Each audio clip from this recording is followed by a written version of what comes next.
E aí pessoal, sejam bem-vindos a mais um vídeo do canal do PET. Me chamo Victor Manuel, faço curso de Engenharia Civil e hoje a gente vai dar continuidade na segunda parte do nosso vídeo, que é a parte do exercício.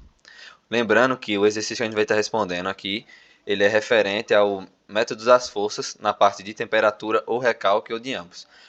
Para o exercício que eu trouxe aqui para vocês, a gente tem dois tipos de temperatura. Uma temperatura no ambiente interno e externo do nosso pórtico. Aqui a gente não tem a presença de recalque, apenas dessa temperatura. Lembrando que poderia vir essa mesmo pórtico com um determinado recalque, desde que ele não seja nenhum pórtico que gere estabilidade, né? Instabilidade no caso, no nosso pórtico, ele pode estar acontecendo aí. Esse é o pórtico que a gente vai estar resolvendo, para a gente não se estender muito no exercício. Eu já trouxe o exercício ele resolvido para vocês aqui em forma de slide. Eu vou só explicar a vocês como ele deve ser resolvido, né? Mas aconselho vocês não ficar apenas vendo eu falar aqui, né? Como é que deve ser feito e tentar resolver também para vocês verem um pouco dele na prática, porque ele é um tipo de pórtico, né? Que ele não é muito comum. Geralmente a gente trabalha com pórtico em pé, ele já veio de forma deitada aqui para uma determinada situação. A gente pode ter diferentes tipos de pórtico, vai depender da estrutura que a gente queira aplicar, né? No nosso projeto, na nossa obra que a gente vai executar aí. Independente do jeito que ela vem, a gente pode estar trabalhando aí. Bom, o pórtico aqui ele tem um apoio de terceiro gênero na parte superior e temos também um apoio de primeiro gênero na parte inferior. Deixa eu ver aqui para mim. Pronto, para ficar melhor de vocês verem. Bom, terceiro gênero e primeiro gênero. Seguindo, né, o nosso roteirozinho, que eu mostrei para vocês na aula anterior. Inicialmente a gente faz o cálculo do grau, né, da nossa estrutura hiperestática. A gente precisa analisar o número de incógnitas e o número de equações que a gente vai ter presente no nosso pórtico. Visualizando aqui o número de incógnita, né? A gente sabe que o apoio de terceiro gênero ele vai ter uma força horizontal, uma força vertical e um momento fletor. E nosso apoio de primeiro gênero ele vai ter uma força horizontal aqui, né? Como ele está rente com a nossa barra. Somando então a quatro incógnitas. Sabemos que as equações de equilíbrio são o somatório das forças em x e em y e o somatório do momento fletores, eles têm que ser nulo. Então a gente vai ter três equações, né, de equilíbrio aí para a gente estar trabalhando. Chegando para o nosso pórtico analisado, né, ele sendo de grau 1, a gente tem apenas como é que eu posso dizer? Apenas um unitário que a gente vai estar trabalhando em todo o nosso pórtico. Poderia ter dado 2, 3, 4. Aí a gente ia ter que trabalhar, né, em cima desses 3, 4 cargas, situações unitárias aí, a gente teria que criar pórticos unitários para cada uma dessas situações. Como aqui deu 1, né? A gente vai ter uma conta mais prática. A partir de 4 para cima, é recomendado que use algum software para a gente fazer algum esse tipo de análise, porque na hora de fazer a montagem do sistema de equações, vocês vão ver logo adiante, vocês vão ver que se a gente tiver 4 ou 5, vai ficar um pouco complexo para a gente executar esse tipo de coisa. Mas a gente consegue também à mão ainda fazer, caso alguém queira fazer, dá sim para fazer ainda. Desde que faça os passo a passo de forma correta. A parte B, né, a gente tem que passar nossa estrutura de hiper para isostática, né? Eu botei ali o x1, né, sendo a nossa carga unitária, né? Eu passei o apoio de terceiro gênero para um de segundo gênero. E o primeiro gênero eu mantive aqui. Aí aqui agora a gente tem uma estrutura isostática. A partir disso, né, a gente tem que calcular as nossas forças para esse tipo de coisa. A gente vai ter o somatório das forças em x, né? Eu adotei... Aqui está o somatório das forças em x. Aqui acabou sendo... Botei para cima, mas era para ser para a direita aqui. Mas vocês vão entender aqui. No caso, eu queria botar da esquerda para a direita. Seria o nosso ponto positivo. Eu só acabei invertendo aqui. Da esquerda para a direita, nosso ponto positivo. Para o nosso apoio A, que a gente pode estar chamando o canto superior, a parte inferior, a gente vai chamar aqui nas nossas contas o ponto A como sendo a parte superior e o nosso ponto B a parte inferior aqui do nosso apoio. Com isso, né, a gente pode encontrar os valores aí no somatório das forças em Y. A gente vai ter que a nossa força vertical, né, que seria na parte de cima, ele vai ser igual a zero. E o nosso apoio horizontal, né, na HB, quando a gente fizer o somatório dos momentos em A, a gente vai ter que o HB vai ser 22 kN e o nosso HA, né, isolando ele ali na primeira equação, vai ser de 22 kN também. Com isso, a gente vai fazer a montagem, né, dos nossos diagramas de esforço normal e de momento fletor. A gente faz para a gente fazer uma análise lá no final, porque a gente está fazendo o normal, né? O normal ele está entrando nesse tipo de situação pelo fato da gente, quando a gente for calcular, né, o deslocamento da temperatura, a gente tem a necessidade de entender os esforços normais no nosso pórtico, fora o do momento fletor, né? Por isso, como a gente tem as forças horizontais, né, aqui, a gente vai ter a seguinte situação. Para um pórtico, né, que ele está comprimindo aqui a nossa barra, a gente tem, né, que como ele está comprimindo a nossa barra, a gente tem que vai ser um diagrama de negativo, pelo fato de ele estar comprimindo a barra, como também está acontecendo na parte inferior. Ambas as barras estão sendo comprimidas, então o diagrama é montado em cima de valores negativos, menos 22 e menos 22 na hora de montar o diagrama. Quando a gente vem para o diagrama de momento fletor, a gente vai ter a seguinte situação. Como a gente tem os esforços se transferindo para o nó, quando chegar aqui, a gente vai ter essa carga de 22 nas duas pontas, ou seja, nas pontas eles vão ser, nos nós de extremidade vão ser nulo, só que a gente vai ter, como tem uma carga distribuída, no meio da nossa barra, a gente vai ter, né, uma carga máxima aí para carga distribuída. Chegando ao quê? Que a gente vai ter 22, né, vezes, vai ter o momento fletor daqui, ó, de 22, que vai ser somado, que vai ser positivo, subtraído do momento fletor da nossa carga distribuída, resultando em 22 aqui no nosso diagrama. Com isso, que a gente também pode fazer o QL ao quadrado sobre 8, que é o nosso esforço máximo, né, da nossa viga. Do nosso pórtico. Aí, em seguida, a gente vai para o ponto C, né? Que a gente vai fazer o cálculo do nosso hiperestático. Aí, como a gente só tem apenas uma incógnita, apenas uma modificação, a gente tem que estar se atentando a isso. Ó, pessoal, lembrar que eu acabei, na hora de botar as conversas aqui, invertia. Lembre que aqui seria da esquerda para a direita, em X, e para cima aqui em Y. O que eu estava adotando como positivo. Aqui a gente vai ter que tirar, como eu citei na aula anterior, os esforços, né, e as temperaturas para o nosso hiperestático aí, que a gente está analisando. E a gente vai ter que calcular apenas os valores unitários aí deles. Entendeu? Para a gente estar encontrando aí os esforços necessários para a gente fazer o cálculo de toda a nossa viga. Aqui, ó, como a gente tem apenas esforços HA menos HB, que é os que estão concentrados nos apoios, eles vão ser a mesma coisa. HA e HB vão ser a mesma coisa. VA não tem nenhuma força que esteja impedindo ela, então ela vai ser VA e vai ser igual a zero. E o nosso momento fletor, a gente deve lembrar que a gente vai ter, como a gente está concentrando no apoio A, que a gente considerou o superior, a gente vai ter HB gerando um momento fletor. E lembrando que quando a gente faz a retirada, né, de um pórtico de hiper para isso, a gente tem que lembrar que esse valor unitário que a gente acabou de retirando foi o nosso X1 que eu chamei lá no início das contas, que é esse momento fletor que a gente tem no apoio. Esse momento fletor ele vai ser unitário, né, considerando essa conversão lá do mesmo sentido, e considerando que cada lado esteja de um lado da igualdade, por exemplo, o lado esquerdo está no sentido anti-horário, e o lado à direita está no sentido horário. Aí cada um está ficando de um lado da igualdade. Resultando em 1 sobre 4, né? Então automaticamente H também é a mesma coisa. Então a gente já tem os esforços nesses pontos aí. Em seguida a gente tem que fazer os diagramas de esforço normal e de momento fletor. Como a gente encontrou 1 sobre 4, que é 0,25. E ambas as cargas. Na parte superior aqui a gente está tendo o esforço comprimindo a barra, a gente vai ter um diagrama negativo. Já na parte inferior, né, a gente já tem o esforço tracionando a nossa barra. Então, o nosso esforço aqui vai resultar em um diagrama positivo. Quando a gente vem aqui para o diagrama de momento fletor, a gente vai ter o quê? Como a gente considerou esse ponto aqui sendo unitário, automaticamente a gente já tem uma descontinuidade no ponto, né?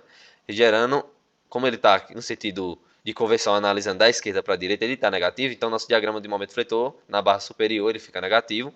Esse esforço do nó, ele transfere também negativo para outra barra, resultando, né, como a gente tem um momento fletor contrário, quando a gente transfere aqui, para esse canto aqui, a gente vai fazer a análise, esse esforço ele vai chegar a zero, resultando nesse seguinte diagrama de momento fletor aí. Seguindo o mesmo esquema que a gente aplicava em teoria 1 e no método das forças, a gente pode encontrar esse diagrama aí, seja ele por método de seção, seja ele por método de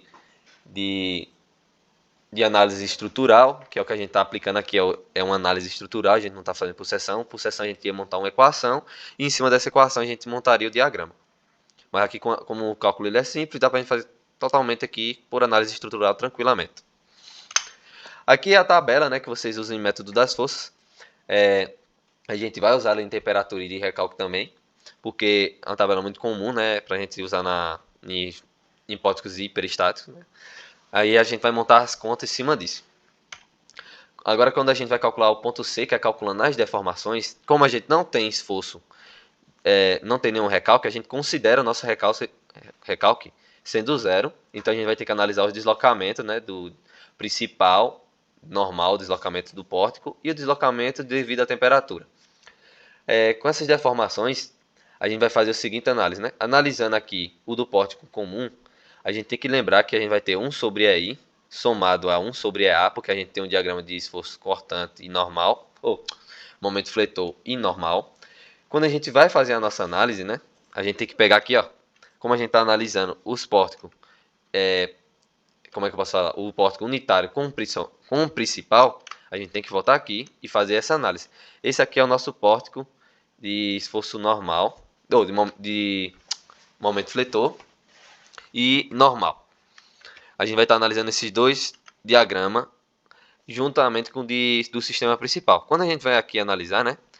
A gente tem que vir aqui, ó, analisar esse primeiro pórtico aqui, ó. A gente vamos analisar a barra superior. A gente tem um retângulo.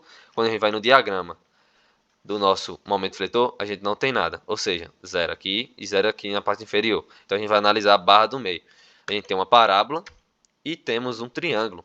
Uma parábola e um triângulo vai dar o seguinte resultado. Considerando que o nosso diagrama principal seja nessa coluna e que o nosso diagrama unitário seja na horizontal, a gente vai ter a seguinte situação. Para um parábola triângulo, a gente vai ter essa seguinte situação. 1 sobre 3 de LMM MB. Com isso, a gente vai usar essa equação aqui para a gente usar nas contas. Agora a gente vai retornar aqui e entender o sinal, se ele é positivo ou negativo.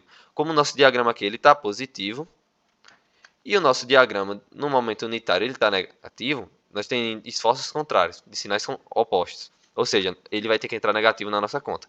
Que nem aconteceu aqui. Como a barra que a gente está analisando é L e ela é de comprimento de 4 metros, a gente vai botar os 4 aqui. Como o esforço MM lá da parábola é de 22, a gente vai botar aqui. E o nosso MB é de 1, resultando nessa seguinte situação. Agora a gente vai somar para uma EA, né? Uma EA e uma EI aí. Analisando agora os esforços normais. Quando a gente vem aqui nos esforços normais, a gente tem que ver que o diagrama de esforço normal a gente tem a barra superior e inferior, né? E no nosso diagrama principal a gente tem também a barra superior e inferior para a gente analisar também. Ambos são retângulos. Agora a gente só precisa analisar se os sinais são iguais. Os sinais da parte superior é a mesma, ou seja, vai entrar positivo, retângulo, retângulo. E na parte inferior é em sinais opostos. Uma é positiva no unitário e no principal ela é negativa. Ou seja, para a barra superior ele vai entrar positivo e para a barra inferior vai entrar negativo. Para ambos, como é dois retângulos, a gente vai usar essa seguinte equação: LMM. Ou seja, vai ser um comprimento de quanto? Comprimento de 6 metros para a barra e vai entrar 22 e 0,25. Analisando a primeira parte aqui, ó, a gente vai ter 6 metros, né, para tudo, multiplicado por 22, que é o da nossa primeira situação, vezes 1,4, que é da nossa segunda barra, que é a da unitária, menos, né, por causa daquela situação. Retângulo positivo com retângulo negativo vai resultar em um menos aqui. Logo, a gente vai ter a seguinte situação aqui, vai zerar esses dois pórticos aqui, resultando na seguinte conta aqui. Logo, a gente determinou o nosso deslocamento do nosso pórtico. Quando a gente vai analisar o nosso deslocamento em temperatura, nós temos que lembrar daquela equação que eu expliquei para vocês na aula anterior. A gente vai ter o coeficiente de dilatação, a gente tem a temperatura interna menos a temperatura externa, dividido por H, que seria o comprimento lá da nossa barra, multiplicado pelo somatório, né, do nosso momento do esforço dos esforços de momento fletor, somado, né, ao nosso dilatação, vezes a variação, né, do centro de gravidade novamente, e multiplicado pela soma dos nossos esforços aí normais. Substituindo os valores, né, esse coeficiente de dilatação, ele foi dado no exercício, né, quando eu puxei lá, que eu não acabei informando, mas foi dado para mim, foi de 10 elevado a menos 5, o nosso coeficiente de dilatação. Aí eu substituí a temperatura, lembrando que a nossa temperatura interna foi de 20 e a nossa externa foi de menos 10. Né? Voltando lá para o primeiro pórtico, a gente tem aqui, ó, 20 interna e fora, externa, menos 10. Como a gente tem essa equação aqui, esse menos da fórmula, né? A gente tem o quê? Que lembrar de botar o menos que a gente tem presente lá na nossa temperatura. Logo, a gente vai ter a seguinte equação: 10 menos elevado a menos 5, aí verificando a temperatura, 20 menos menos 10, dividido por 0,6, que é o comprimento lá da nossa barra, multiplicado por 0, porque a gente não tem momento fletor na nossa conta. Partindo para nossos esforços normais, a gente vai ter a mesma substituindo, né? Só que lembrando agora que a gente está analisando o centro de gravidade da nossa barra, por isso que a gente está dividindo por 2, para encontrar o meiozinho lá da barra. A gente vai encontrar de 0,5 vezes 10 elevado a menos 5 o nosso deslocamento em relação à temperatura aí. Com isso, a gente pode calcular as deformações tranquilamente do unitário, seguindo o mesmo raciocínio, né? Só que agora a gente vai estar visualizando apenas o esforço, ou o nosso diagrama de hiperestático 1, que a gente vai fazer ele sendo a mesma coisa. Por exemplo, quando a gente olhando somente para ele aqui, ó, a gente vai ter para esforço de momento fletor retângulo, retângulo, triângulo, triângulo, retângulo, retângulo para o esforço normal e retângulo, retângulo para o esforço normal. Ou seja, vai ser todos positivos, porque é o mesmo diagrama, então vai ter os mesmos sinais sempre, então vai ter que dar tudo positivo. Só que a gente agora vai ter que olhar as equações, né? A gente vai ter retângulo, retângulo, com retângulo, retângulo e triângulo. Esse do meio aqui vai ser triângulo, triângulo, retângulo, retângulo, triângulo, triângulo. Olhando aqui para o esforço de momento fletor. Retângulo, retângulo, LMM e retângulo e triângulo, triângulo, né? 1/3 de LMB e MB médio. Então, seguindo esse raciocínio e substituindo os valores, a gente vai ter a seguinte expressão: 6 metros, que é a primeira barra que a gente está analisando, somado a outra barra que a gente está vendo também, né? Por isso fosse no momento fletor, que é o do meio lá, triângulo, triângulo, 1/3, 4 metros da barra do meio, 1 em 1. Seguindo o mesmo raciocínio, a gente encontra o segundo termo também. Encontramos 7,3958 aí de deslocamento. Agora a gente monta o sistema, né, de equações. Como a gente só tem apenas um unitário, a gente vai ter a seguinte expressão apenas. Um sistema simples aí que dá só substituir x1, a gente vai encontrar aí x1 sendo 2,9521, que a gente já pode corrigir os nossos valores. Partindo para o pórtico, né, com as reações encontradas, quando a gente tiver aqui a correção, a gente vai ter o seguinte pórtico aí, né? Só que a gente vai encontrar as reações aqui. Calculamos as reações, acabou invertendo os slides, seguindo a seguinte expressão, né? RI0 mais o RI1. Ou seja, RI1 vezes X1. Caso a gente tivesse um grau maior, né, de hiperestático, a gente teria mais somas aí. Como a gente não tem, a gente vai analisar o principal com o nosso hiper 1. Que eu chamo de hiper 1.